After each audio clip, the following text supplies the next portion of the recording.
शांति। आपका प्रश्न है 16 अक्टूबर का जो स्लोगन है, लवलीन स्थिति का अनुभव करने के लिए स्मृति विस्मृति की युद्ध समाप्त करो। यह स्लोगन समझना है। उत्तर है, स्मृति का अर्थ है याद करना और विस्मृति का अर्थ है भूलना। तो हमारी जो 4 योग की अवस्था है, उसमें पहली अवस्था मनन चिंतन इसी के लिए है, ये स्मृति बनाने के लिए है। जब तक स्मृति नहीं बनाएंगे, हमारे चक्रों के लेयर्स पॉजिटिव नहीं बनेंगे, तब तक ये विस्मृति होती जाएगी। तो इसके लिए हमने YouTube पर भी रखा है और ग्रुप तीव्र पुरुषार्थ ग्रुप में भी आता है कि 4 अवस्था क्या है और कैसे उसमें जा सकते हैं।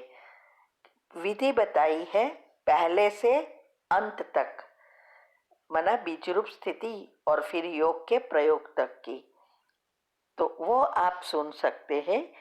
तो हम बाबा की माना परमात्मा की याद में रहना चाहते हैं, लेकिन हमारे व्यर्थ नेगेटिव दुनियावी चीजों की विचार आते ही रहते हैं। तो बाबा की याद टूट जाती है, कनेक्शन नहीं होता, तो लवलीन स्थिति का अनुभव नहीं कर सकते। लवलीन का अर्थ है एक परमात्मा की लव में लीन रहना। एक मेरा तो एक बाप, दूसरा न कोई, मैं और मेरा बाबा, लगन में मगन हो जाना, तभी अंतमति सुगति हो सकती है। तो ये स्थिति बनाने के लिए हमें पहली स्टेज जो फाउंडेशन है मनन चिंतन की, जितनी जितनी पावरफुल होगी उतनी हम इस स्थिति का अनुभव कर सकेंगे। जैसे कोई माना लौकिक में दुनिया में लड़के लड़की प्रेम में पड़ते हैं, तो पहले एक दूसरे की यादों में लगन रहते हैं, उसकी बातें याद रहती है, क्या किया, फोन करते वगैरह, माना बस सारा दिन उनके ही विचार चलते हैं। फिर धीरे धीरे विचार करते करते उनका चेहरा भी सामने आना शुरू हो जाता है। लगन में मगन, काम करते हुए, सब कुछ करते हुए एक दूसरे की याद में जैसे खोए हुए हैं, उसको दूसरा कुछ दिखाई ही नहीं देता, कोई बात दूसरी याद नहीं आती है। तब अगन उत्पन्न कर होता है, मना एक दूसरे के सिवाय रह नहीं पाते। बस ऐसे ही अभी हम सिर्फ बाबा से माना परमात्मा से अभी हमें प्रेम करना है, स्नेह करना है, स्नेह में जुड़ना है। तो लगन में मगन होंगे तब योग अग्नि उत्पन्न होंगी, और यही पहली स्टेज है। और जब योग अग्नि उत्पन्न होंगी तब विकर्म विनाश होंगे, बाप समान बन सकेंगे। अगर हमारी मन बुद्धि दूसरी चीजों में जाती रहेगी तो बाबा के साथ का अनुभव नहीं कर सकते, लव में लीन नहीं हो सकेंगे। इसके लिए ही ये जरूरी है ये 4 अवस्था को समझकर प्रैक्टिकल में लाना। तो बीज रूप स्थिति जब हमारी होती जाएगी तो हमारी ये अवस्था हो जाएगी, जिसको हम दूसरी भाषा में ये भी कहते हैं संपूर्ण संतुष्टता। कोई भी चीज में हमारा मन बुद्धि ना जाए। तो इसीलिए ये फाउंडेशन है, ये जो स्मृति बनाने के लिए फाउंडेशन बनाना जरूरी है। तभी हमारे चक्र के जो लेयर्स है पॉजिटिव माना नेगेटिव, अभी व्यर्थ नेगेटिव इतना भरा है जो नेचुरल हमारे संस्कार में आते हैं। ऐसे ही जब हम ये बातों को फॉलो करके बाबा ने बताई हुई विधि फॉलो करेंगे, तब हमें ये सिद्धि प्राप्त होगी। तो इसीलिए हमें फाउंडेशन को मजबूत बनाने का प्रयत्न करना है। ओम शांति। का प्रश्न है, आपने अपने अनुभव में बताया कि आप बार बार घंटा योग करते थे, तो कैसे करते थे? हमें भी समझाइए, हम भी करना चाहते हैं। दिन भर एक ही स्वमान में रहे या कोई कमेंट्री करे? उत्तर है, आपको उसके प्रश्नों के उत्तर यूट्यूब पर भी मिलेंगे। 12 घंटे कैसे करते हैं, रोज 5-6 घंटे कैसे योग करते हैं, ये सब आपको उसमें भी डिटेल में मिलेगा। अभी ये 12 घंटे की जो बात है, वो कभी कभी हम योग भट्टी की तरह भी कर सकते हैं, या कोई चीज़ अगर हमें जल्दी अचीव करनी है तो भी हम कर सकते हैं। अगर हम योग भट्टी के लिए करते हैं तो हम नेचुरल योग भी कर सकते हैं। योग करके ये सब बैठ के करना है, चलते फिरते नहीं। ये 12 घंटे का एक ही जगह पर बैठकर शांति से करना है। हाँ, बीच में आप प्लान कर सकते हो, पहले 2-3 घंटा, फिर 3 घंटा, फिर 4 घंटा, ऐसे करके। तो बीच में हमें बाथरूम जाने के लिए या लंच वगैरह लेने के लिए या अमृत वेले के बाद नहाना धोना, उसका टाइम टेबल एक बनाना है। और जब ये करते हैं बना, हम उठते हैं, तब हम वो स्वमान चालू रखना है। वो 11 घंटा या 12 घंटा प्लस जो समय आप उठते हैं वो अलग है, इसमें नहीं आता है। तो अगर आप योग भट्टी कर रहे हैं तो ऐसा प्लान बनाकर फिर आप तय करो कि ऐसे योग करके हमें स्वमान में इतने समय रहना है। फिर उस प्रकृति को दे सकते हैं, फैमिली को दे सकते हैं, क्षमा याचना की कमेंट्री कर सकते हैं। सभी योग की तरह तरह की जो विधियां है, माना अनेक प्रकार की कमेंट्री है, वो करना है। और फिर अंत में स्वमान में स्थित होना है। जो भी स्वमान आपने लिया है उसमें जितना हो सके ज्यादा समान में स्थित रहना है। अगर आप योग का प्रयोग कर रहे हो तो भी ऐसे ही पाठ बनाकर, माना 3-3 घंटे या 4-4 घंटे का, फिर उसमें पहले योग करना है। योग के बाद वो कमेंट्री जो चीज आपको चाहिए उसके लिए करना है। और फिर उस आत्माओं को सकाश देते हुए एक ही संकल्प में स्थित हो जाना है। तो ऐसा बस यही करना है। लेकिन ये 12 घंटा योग करने के लिए पहले तो हमारी मन बुद्धि की लाइन क्लियर चाहिए, बैठने की आदत चाहिए। अगर रोज 1-2 घंटा योग करते हैं और 12 घंटा करने का बैठना होता है तो ये इस पॉसिबल नहीं है।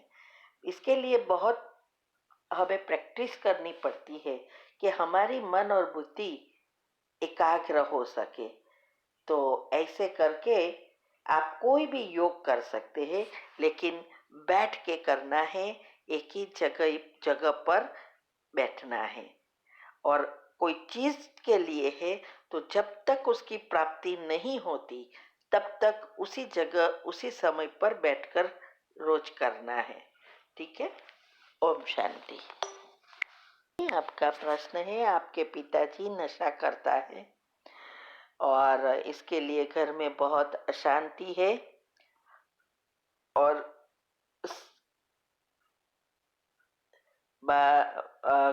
आप ही सिर्फ ज्ञान में हो और उसकी ये आदत छुड़वाने के लिए क्या कर? प्रश्न है कि ये जो दुर्गा पूजा में बहुत देवियों की पूजा होती है, अलग अलग देवी की, तो ये काली, दुर्गा, पर पार्वती, ये सब कौन सी शक्तियां हैं, ये समझना है। उत्तर है, देखो ये कोई अलग अलग देवी की अलग अलग शक्ति नहीं है। आत्मा की, हर एक आत्मा में ये सब शक्तियां हैं, लेकिन कईयों में जागृत है, कईयों में सुसुप्त है। तो ये आत्माओं की अनेक स्टेजेस अनुसार शक्तियां हैं। बाकी वास्तव में ये 9 देवियां एक ही आत्मा की यादगार है। तो जैसे अम्बा माँ कहो तो वो अम्बा मना मम्मा राधे की आत्मा, या लक्ष्मी की आत्मा कहो। तो अभी इस समय संगम युग पर वो सभी की जगत माता बनकर पालना कर रही है और सबको तैयार कर रही है। और वो उसके पास सारी शक्तियां होने के कारण, संपूर्ण बनने के कारण वो लक्ष्मी बनती है। तो लक्ष्मी सभी की जगत माता नहीं है, इसीलिए लक्ष्मी के पास धन ही मांगते हैं, लेकिन अम्बा के पास सब कुछ मांगते हैं। बच्चा, पति, घर, सब कुछ मांग सकते हैं। तो ये सब डिटेल में बातें समझने की है। जैसे वैसे भी वैसे देखो, तो दुनिया में भी राजकीय कारण जो होता है, माना गवर्नमेंट में अनेक प्रकार के पद है, ऐसे ही यहाँ भी ये भगवान की, परमात्मा की गवर्नमेंट है।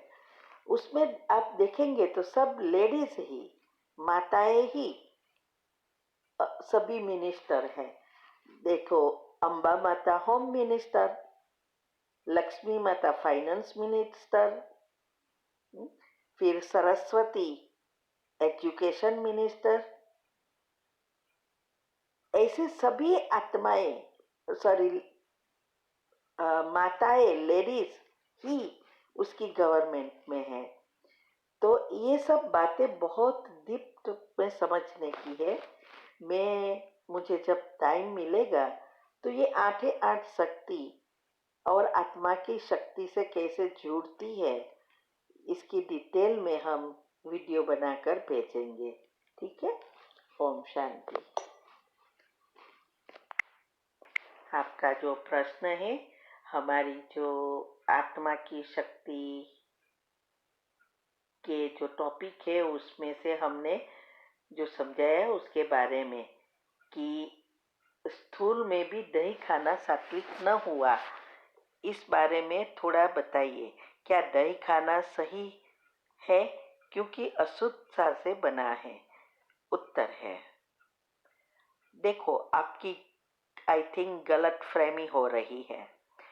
ये बात समझ आने की प्रयत्न किया है कि एक ही चीज से, दूध से ही सब चीजें बनती है, लेकिन जैसी जैसी चीजें हम बनाते हैं, देखो दूध शक्तिशाली है, लेकिन दूध से ज्यादा शक्तिशाली दही है। ठीक है। और दही को हम वलोड़ा करते हैं तो छाछ बनती है, बराबर। फिर उसमें से मक्खन निकलता है। तो दूध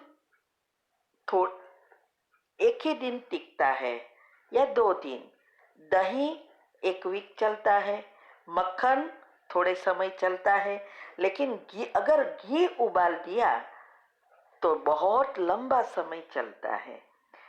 ऐसे ही हमें समझाने का वे प्रयत्न किया है। हमने ये नहीं कहा है कि दही अशुद्ध है। अशुद्ध संकल्प माना क्या?